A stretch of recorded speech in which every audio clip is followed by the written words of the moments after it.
2016 to 2017 Indian Roadmaster. What do you get when you fully dress a Chieftain from Indian Motorcycles? If you're clever and remembered the title of this article, you guessed the Roadmaster and you'd be correct. If that's the case, you might wonder why the seat height of the Roadmaster is just a tad higher than the Chieftain. The answer to that is the extra plush saddle on the Roadmaster. That is just the beginning of plush when looking at the 2017 Roadmaster, Indian's full-time luxury tourer. With standard features such as a premium 200 watts stereo, cruise control, ABS, power windshield, keyless ignition, remote locking storage, tire pressure monitoring, Pathfinder LED lights, heated seats and grips, and that gorgeous desert tan leather, the Roadmaster is the LT model of the Indian stable. Continue reading for my review of the Indian Roadmaster.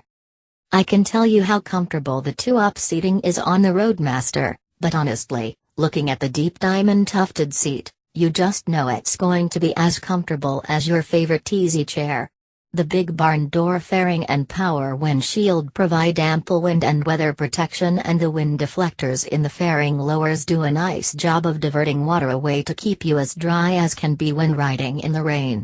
In cool or wet weather, you'll appreciate the heated rider and passenger seat and the X10 setting heated grips.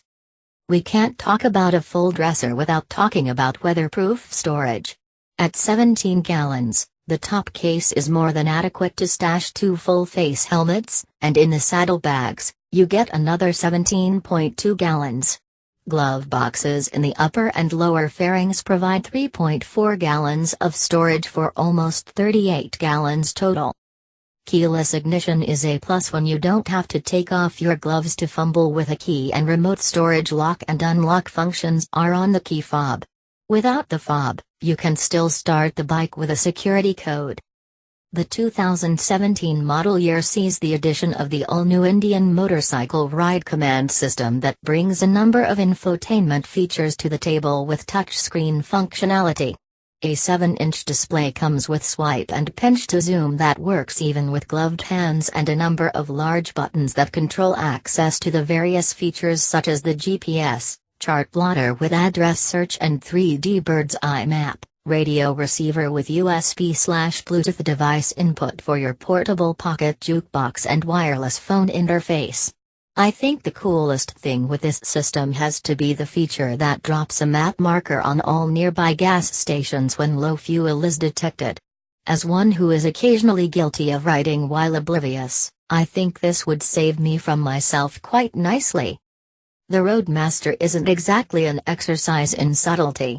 It's a big, heavy bike with a strong, double cradle frame to support the engine, rather than use it as a stressed member. This bigness carries over to the front end, where a full-skirt front fender and 46mm front forks house the fat, 16-inch front wheel.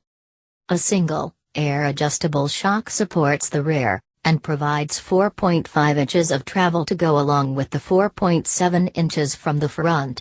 This may not seem like much on paper, but this isn't the bike you take off-road, or even jump the tracks on. Did I mention this bike is big? Not just big, but heavy too. At 930 pounds wet, before the first bit of cargo, rider or passenger, this is a lot of bike to handle. Indian gives you the tools you need with an ABS overseeing dual front brakes with 300mm discs all the way around. The front fairing forces the handlebars, which are apes really, into a tiller position that pivots in an arc around the steering head. Not saying it's a bad thing, but it does have a different feel that takes some getting used to. The Thunderstroke 111 engine is probably my favorite of the American big twins right now. It's big, it has curb appeal, and it really captures the look of the old flatheads with the rocker box design and pushrod tube layout. Chrome engine components draw the eye, and leave one with the impression that this is the engine's world, the rest of the bike is just living in it. Best of all, the pretty boy veneer falls away as soon as you grab a fistful of throttle.